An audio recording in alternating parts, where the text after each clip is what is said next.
नमस्कार दोस्तों, उड़ान लय एकेडमी में आपका फिर से स्वागत है।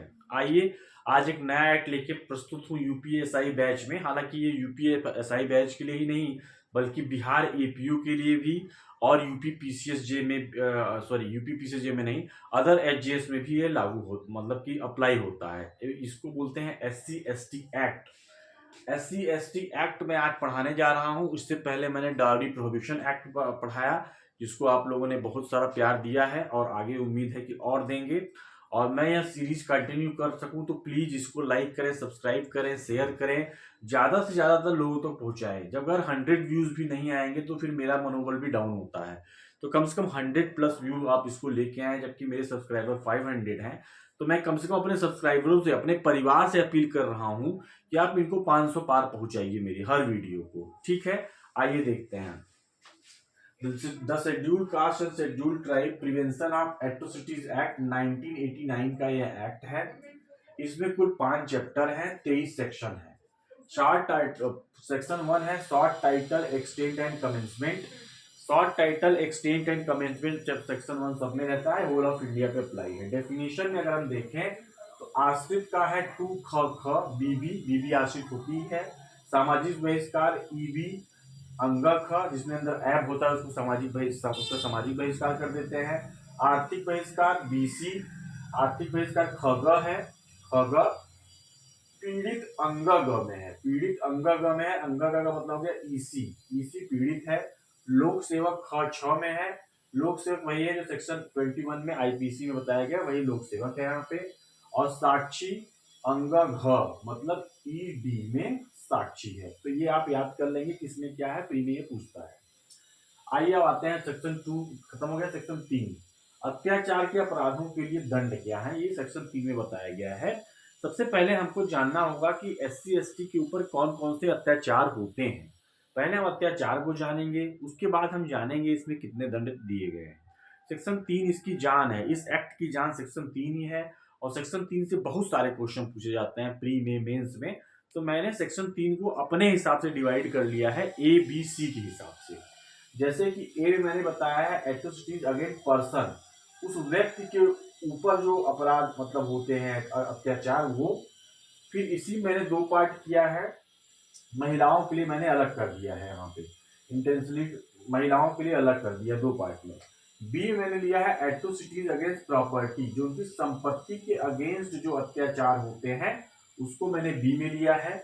और सी में लिया है मैंने पॉलिटिकल एंड लीगल राइट्स को लेकर के। सी मैंने पॉलिटिकल और लीगल राइट्स को लेकर के लिया है। 3 पार्ट में मैंने इसको तोड़ा है। उसके बाद इसका पनिशमेंट और 3.2 में इसके अलग से पनिशमेंट दिए गए हैं। यहां तक आपका सेक्शन 3 है।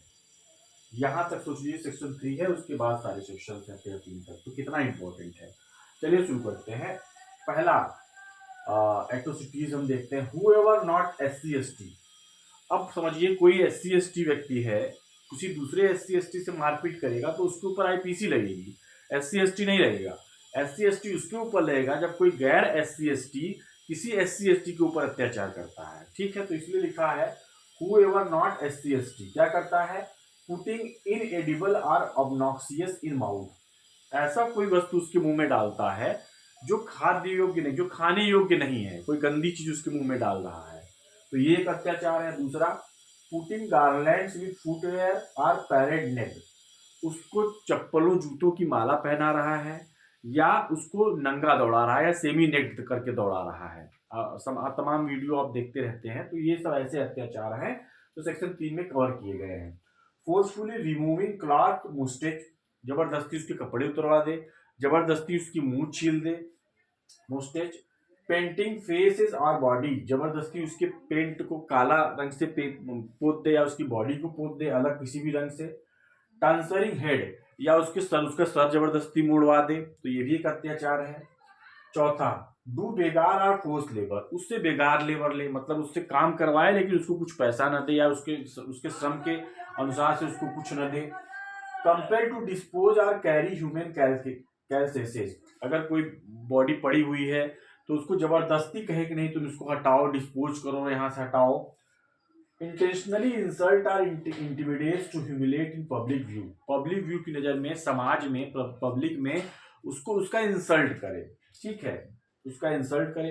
टू डू मैनुअल स्कैवेंजिंग, उससे मैनुअली गंदा मैला उठवाने के लिए उसको फोर्स करे। 8 है अब्यूज टू कास्ट नेम, उसको कास्ट का नाम लेकर उसको गाली दे, जैसे चमार शब्द है तो ये भी इसमें आ जाएगा। और इसमें केस है हितेश वर्मा वर्सेस उत्तराखंड, उसमें ये कहा गया कि जो कास्ट नेम लिया जाता है उसको पता होना चाहिए कि हाँ वह SC ST है। अगर ऐसे राह चलते किसी को ऐसे ही गाली कोई दे रहा है तो वो SC ST में नहीं आएगा। हितेश वर्मा वर्सेस उत्तराखंड में ये केस आएगा। तो ये हमारा पहला खत्म हो गया ए का। दूसरा है एट्रोसिटी अगेंस्ट वुमेन। अब वुमेन के साथ क्या क्या अत्याचार है, ये तो सब है ही, प्लस वुमेन के लिए स्पेशलाइज है। 3K में कहता है डेडिकेटिंग देवदासी, उनको देवदासियों को दे दी। बंगाल में बहुत प्रथा चलती थी और अभी चलती है। देवदासियां मतलब एक तरीके से वेश्यालय आप कह सकते हैं, उनको वहां छोड़ दिया जाता है और बड़े बड़े रईस लोग वहां जाते हैं और अय्याशी करते हैं, तो उनको देवदासी को दे देना। Intentionally touching without consent sexual intense, sexual intense के साथ विदाउट सेक्सुअल इंटेंशन के साथ उनको टच करना विदाउट हर परमिशन। प्रोवाइडेड, इसमें प्रोवाइडेड लगा है। Women previous sexual history even with offender is not significant, भले ही उसकी सेक्सुअल हिस्ट्री रही हो, भले ही उससे पहले वह उसका सेक्सुअल रिलेशन रहा हो, फिर भी अगर वह उसको विदाउट कंसेंट टच करता है तो भी वो इसके अंतर्गत आ जाएगा। ये नहीं कि पहले से रिश्ता चला आ रहा है तो जब चाहे तब आप उसको टच कर सकते हैं।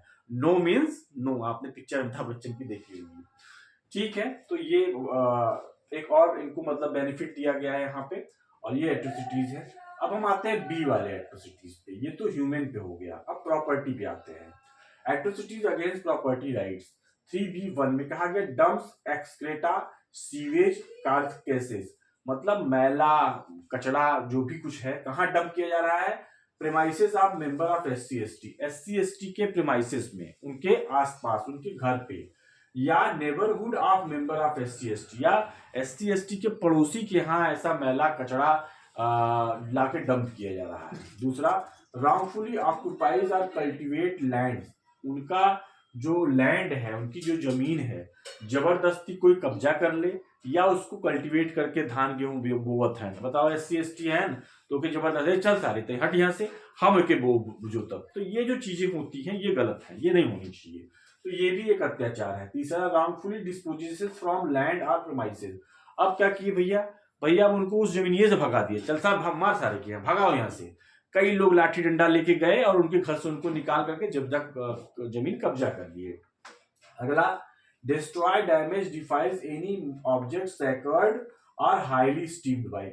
अब उनका कोई पवित्र स्थल है उसको जाकर तोड़ फोड़ दिए, उसको डैमेज कर दिए, ये भी आएगा। फाउल करप्ट वाटर रिजर्वर्स, मान लीजिए कोई कुआं है जिससे वो पानी पीते हैं, उसमें जाके कोई गंदी चीज मिला देना, उसको फाउल कर देना, मतलब उसको गंदा कर देना पानी को, कि वो पानी तक न पी सके, इतना अत्याचार कर रहे हैं, सोचिए। आगे, denied SC ST customary rights, जो उनके कस्टमरी राइट्स हैं, जो रीति रिवाज हैं, उसको न करने देना। जैसे कि आपने बहुत बार देखा होगा कि अगर SC ST दुल्हा जो है घोड़े पे चढ़ जाए, इस पे कई मूवी बनी है, कई पिक्चरों में आपने देखा होगा, तो उसको गोली मार देते हैं। तो कहने का मतलब इनकी जो कस्टमरी राइट है उसको रोकना। forces them to leave their houses, village और other residency, उनको फोर्स कर देना, इतना परेशान कर देना कि वो अपना घर छोड़ दें, अपना गांव छोड़ दें, या अदर रिजाइडिंग कहीं रह रहे हैं तो उसको छोड़ दें। जैसे हम लोग यहाँ पे है, बैल उड़ के रखने के लिए मुशहर रखे जाते हैं, तो उनको रहने के लिए भी जगह दी जाती है। तो जो आपके बागवानी की रक्षा कर रहा है, अगर कोई आकर के उसको जबरदस्ती वहां से भगा दे तो वो भी SC ST एक्ट के तहत आएगा। ऑब्स्ट्रक्ट और प्रिवेंट यूजिंग कॉमन प्रॉपर्टी, ऐसी कोई कॉमन प्रॉपर्टी जो राज्य की प्रॉपर्टी, राज्य की संपत्ति है, जिसको सब लोग इस्तेमाल कर सकते हैं, उसको न नहीं, तुम ये पानी नहीं पियोगे, तुम ये नल नहीं चलाओगे, जबकि वो सरकारी नल है। फिर entering any place of worship, अब किसी भगवान के मंदिर में जाने से उनको रोकना। बजरंगबली का मंदिर है, नहीं SC नहीं जाएंगे।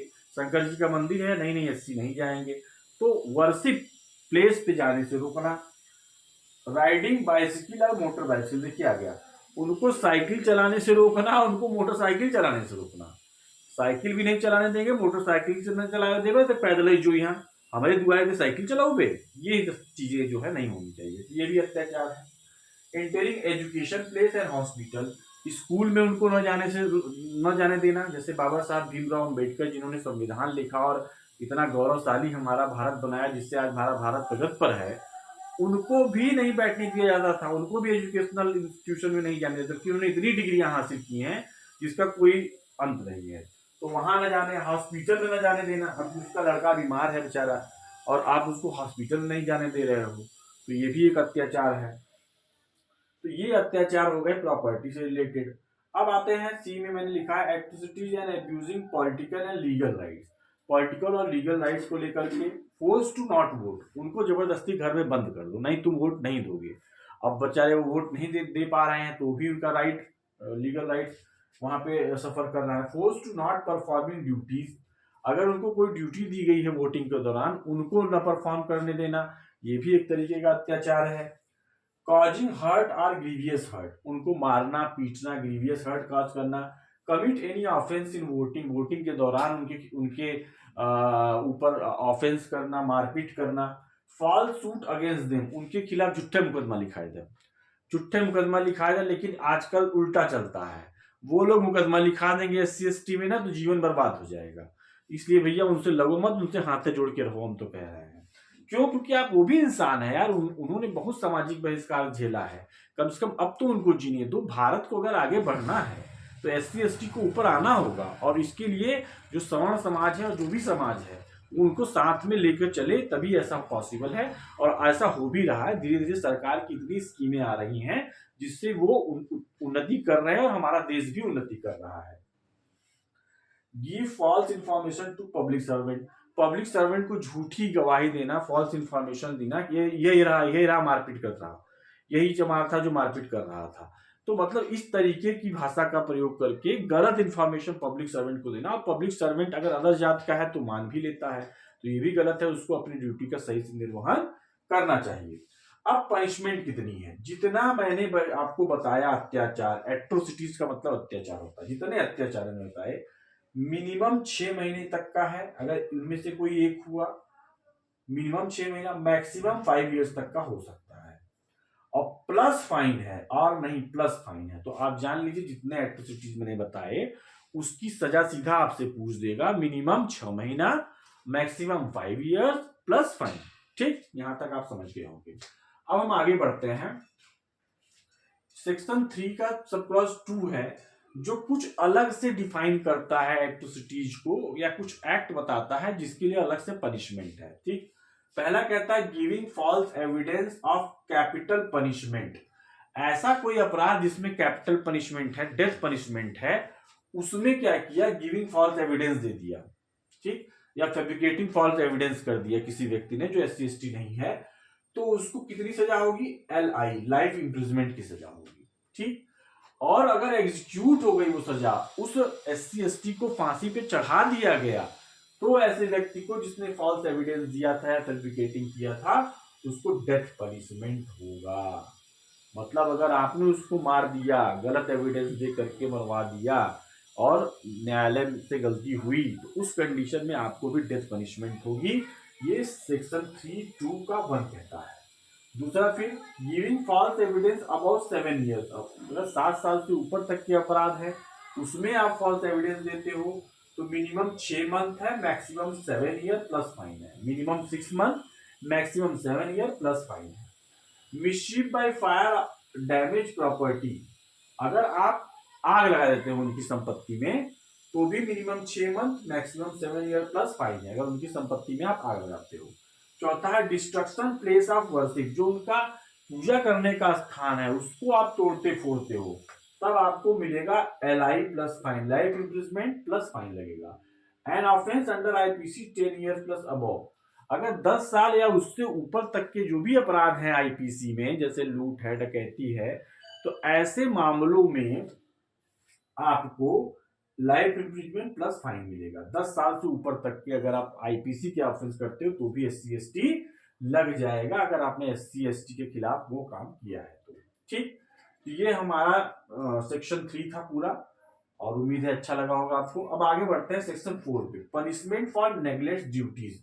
देखिए बहुत छोटा लिखा हुआ है, आप इसको देख नहीं पा रहे होंगे सही से। मैं इसका जो PDF है अपने टेलीग्राम चैनल उड़ान ला एकेडमी और यूपीएसआई 2024 उड़ान बैच दोनों टेलीग्राम चैनल पे डाल दूंगा। प्लस मैं अपने स्टेटस पे भी इस पे सोचूंगा लगाने के लिए, लगा दूंगा और आप वहां से प्राप्त कर सकते हैं। और अगर आपको नहीं मिल रहा है तो मेरा नंबर, व्हाट्सएप नंबर है 7068580978। इस नंबर पे आप व्हाट्सएप करिएगा, मैं आपको भेज दूंगा। ठीक है, आइए आगे बढ़ते हैं। Section 4, punishment for neglect duty. Whoever a public servant but not SC/ST, कोई ऐसा पब्लिक सर्वेंट है लेकिन SC/ST नहीं है, विलफुली नेग्लेक्ट ही ड्यूटी, अपनी ड्यूटी को क्या करता है, नेग्लेक्ट करता है जानबूझ करके, तो मिनिमम 6 मंथ की सजा होगी, मैक्सिमम 1 साल तक की सजा हो सकती है। अब उसकी ड्यूटी क्या है जो नेग्लेक्ट करेगा, तो ऑल प्रोसेस ऑफ FIR, जैसे कि जब कोई आया तो उसकी FIR लिखना, उसको पढ़ के सुनाना, उसको एक प्रति देना, ये सब काम आप नहीं कर रहे हो, भगा दे रहे हो, भाग यहाँ से, तो FIR ना लिखो। अक्सर यही होता है, SC/ST की FIR नहीं लिखी जाती है। तो एक तो आप नहीं लिख रहे हो, तब to record statement of victim और विटनेस, अगर विक्टिम और विटनेस आपके समक्ष आए हैं और कह रहे हैं मेरा एविडेंस रिकॉर्ड करिए, और आप नहीं रिकॉर्ड करते स्टेटमेंट, तो भी माना जाएगा कि आपने जो है अपनी ड्यूटी को नेग्लेक्ट किया है। To conduct investigation and file chargesheet to in special court within 60 days, 60 दिन के अंदर आप इन्वेस्टिगेशन कंप्लीट करो। अब ये क्वेश्चन प्री का है, कितने दिन में इन्वेस्टिगेशन कंप्लीट होनी चाहिए, तो 60 दिन में होनी चाहिए। 60 दिन में अपना इन्वेस्टिगेशन आप कंप्लीट करो और फाइल करो चार्जशीट। अगर नहीं कर पा रहे हो तो प्रॉपर उसको एक्सप्लेन करो क्यों नहीं कर पाएगा। फिर टू करेक्टली प्रिपेयर डॉक्यूमेंट, जो भी डॉक्यूमेंट है, 161 का बयान है, 164 का बयान है, या जो भी आपने विटनेसेस से लिए एविडेंस जो कलेक्ट किए, सबको प्रॉपरली आप कलेक्ट करो। प्रोवाइडेड, अब इसमें इनको बचाव दिया है, charges against public servant recommended by an administrative inquiry, administrative inquiry के बाद अगर रिकमेंड किया जाता है तभी इनके ऊपर चार्जेस लगाए जाएंगे। ठीक है, तो 60 दिन वाली बात आप याद रखिएगा। इस इन्वेस्टिगेशन कितने दिन में होना चाहिए, 60 दिन में। ठीक है, आगे section 5, enhance punishment for subsequent convict. अब कोई पहले से ही कन्विक्ट है, SC/ST में उसको सजा मिल चुकी है और वो फिर से अपराध करता है SC/ST के अगेंस्ट, तो उसको 1 साल तक की और सजा मिल जाएगी। मिनिमम 1 साल बढ़ेगा, मैक्सिमम कुछ भी बढ़ सकता है, तो ये भी पूछ सकता है। सेक्शन 5 में है। सेक्शन 6 कहता है एप्लीकेशन ऑफ आईपीसी के कौन कौन से सेक्शन अप्लाई होंगे, सेक्शन 34, सेक्शन 149 और chapter 3, chapter 4, chapter 5, chapter 5A, chapter 23। ये क्वेश्चन पूछ सकता है प्री में आपसे कि कौन से आईपीसी के डायरेक्ट अप्लाई होते हैं। तो पहले सेक्शन में 2 सेक्शन है, सेक्शन 34 एंड 149 साथ में पढ़ते ही हैं, और चैप्टर में 3, 4, 5, 5A एक साथ, और चैप्टर 23, ठीक, लास्ट वाला चैप्टर 23। सेक्शन 8 क्या, सेक्शन 7 क्या कहता है, फोर्थ फीचर ऑफ प्रॉपर्टी, उनकी प्रॉपर्टी को जब्त किया जा सकता है यदि वह कन्विक्ट हो जाता है या अंडर ट्रायल भी है। अगर मजिस्ट्रेट को लगता है, अगर स्पेशल कोर्ट को लगता है, तो उनकी प्रॉपर्टी को फॉर फ्यूचर मतलब जब्त किया जा सकता है। सेक्शन 8 क्या कहता है, प्रिजम्पशन की बात करता है कि ऑफेंस में प्रिजम्पशन कैसा होगा। प्रिजम्पशन हम पढ़ते हैं इंडियन एविडेंस एक्ट के सेक्शन 4 में, क्या पढ़ते हैं, may presume, shall presume and conclusive proof. तो यहाँ पे जो प्रिजम्पशन है, presumption as offence shall presume माना जाएगा कि हाँ इसने ऑफेंस किया है। ग्रुप कमिटेड तो सेक्शन 34 और 149 लगेगा, शैल प्रिज्यूम माना जाएगा। और accuse was person knowledge SC/ST shall presume माना जाएगा कि हाँ कि वह जानता था पहले से कि वह SC/ST का ही व्यक्ति है, इसको भी सेल्फ प्रिज्यूम माना जाएगा। तो याद रखिएगा सेक्शन 8 है प्रिजम्पशन, और वो प्रिजम्पशन कैसी प्रिजम्पशन है, सेल्फ प्रिज्यूम। और यहाँ पे आप लिख लीजिए section 4 of Indian Evidence act. Section 9 है conferment of power. Conferment of power किसके पास है पूछ सकता है प्री में, तो स्टेट गवर्नमेंट के पास है। किसके पास है, स्टेट गवर्नमेंट के पास है। अब हम आ जाते हैं चैप्टर 3 एक्सटर्नमेंट 10 से 13। ऐसा कोई व्यक्ति है जिसके बारे में यह पता चल जाता है स्पेशल कोर्ट को कि यह SC/ST के खिलाफ मारपीट करने वाला है या कोई भी अत्याचार करने वाला है, तो वह उसको भगा देगी, कहेगी 3 साल तक तुम इस एरिया में मत दिखना। इसी को बताया गया है सेक्शन 10 से लेके सेक्शन 13 तक। आइए देखते हैं सेक्शन 10 क्या है। ठीक है, ऐसे कर लेते हैं। हाँ, सेक्शन 10 में हम देख रहे हैं removal of person likely to commit, जो कमिट करने वाला है, वेयर स्पेशल को सेटिस्फाइड अपॉन कंप्लेंट और पुलिस रिपोर्ट। कंप्लेंट या पुलिस रिपोर्ट पर स्पेशल कोर्ट सेटिस्फाइड हो जाता है, a person is likely to commit offence under chapter 2, chapter 2 के अगेंस्ट, मतलब चैप्टर 2 का ऑफेंस करने वाला है। चैप्टर 2 सेक्शन 3 to 9 है, सेक्शन 3 to 9 है। बाय ऑर्डर इन राइटिंग करेगा, direct person remove himself beyond limit of such area, ऐसे एरिया से राइटिंग में कहेगा कि तुम बाहर हो जाओ, और मैक्सिमम 3 साल तक कर सकता है। प्री का क्वेश्चन 1 साल भी कर सकता है, 2 साल भी करता है, 3 साल भी कर सकता है, 4 साल नहीं कर सकता। और 30 दिन के अंदर अगर कोई आता है और कहता है कि नहीं सर ऐसी कोई बात नहीं है और साक्ष्य प्रमाण देता है, तो स्पेशल कोर्ट ऐसे ऑर्डर को रिवोक कर देगा, समाप्त कर देगा। ये सेक्शन 10 बताता है। सेक्शन 11 कहता है फेलियर ऑफ सेक्शन 10। अब उससे कहा गया तुम निकल जाओ और वो नहीं निकलता तो क्या करेगी कोर्ट? कोर्ट में अरेस्टेड एंड रिमूव आउटसाइड, उसको अरेस्ट करवाएगी और उसको बाहर भिजवा देगी। सेक्शन 12 क्या कहता है? Every person against order under section 10 passed allowed. अब जिसके खिलाफ सेक्शन 10 का ऑर्डर हुआ है वो क्या क्या करेगा? His measurement and photo taken by police officer को लेने देगा, अलाउ करेगा कि हाँ आप मेरा मेजरमेंट ले लीजिए, अंगूठ छाप ले लीजिए, फोटो ले लीजिए, सब कुछ करवा देगा। ठीक, अगर नहीं करता, रिफ्यूजल करता है तो आईपीसी की धारा 186 के तहत वो ऑफेंस माना जाएगा। ये भी याद रख लीजिए, प्री का क्वेश्चन हो गया अंडर सेक्शन 186 आईपीसी। ठीक, आगे where under section 10 revoke return. अब 10 उसके खिलाफ से हट गया तो उसकी जो भी फोटो, जो भी मेजरमेंट आपने लिए थे, आप उसको वापस कर दो या नष्ट कर दो। अब आ गया section 13 penalty of non compliance under section 10। Under section 10 का कंप्लायंस आप नहीं करते तो क्या पेनल्टी लगेगी? एक्सटेंड अप टू 1 ईयर और प्लस फाइन, 1 साल तक एक्सटेंड बढ़ा दिया जाएगा और फाइन भी मिलेगा। तो ये आज का मेरा पार्ट 1 था। पार्ट 2 जल्दी ही मैं लेके आऊंगा जिसमें SC/ST एक्ट समाप्त हो जाएगा। और मैं फिर से कह रहा हूं कि SC/ST एक्ट बिहार APO के पेपर में है और UPSI में है। देखिए UPSI में बहुत सारे पेपर हैं, उसमें प्री के छोटे मोटे क्वेश्चन आएंगे, लेकिन जो मैं पढ़ा रहा हूँ मैं पूरे बड़े लेवल पे पढ़ा रहा हूँ, जिससे जहां भी मेंस में, HGS में, बिहार में, APO में, जहां भी है वो मेंस लेवल पे मैं पढ़ा रहा हूँ। प्री का तो आपको क्वेश्चन छूटेगा नहीं। तो उम्मीद है आपको वीडियो बहुत अच्छा लगा होगा। अगर लगा हो तो 500 प्लस इसको लेके जाइए, इस बार मेरी ये उम्मीद है। थैंक यू वेरी मच, धन्यवाद, जय हिंद।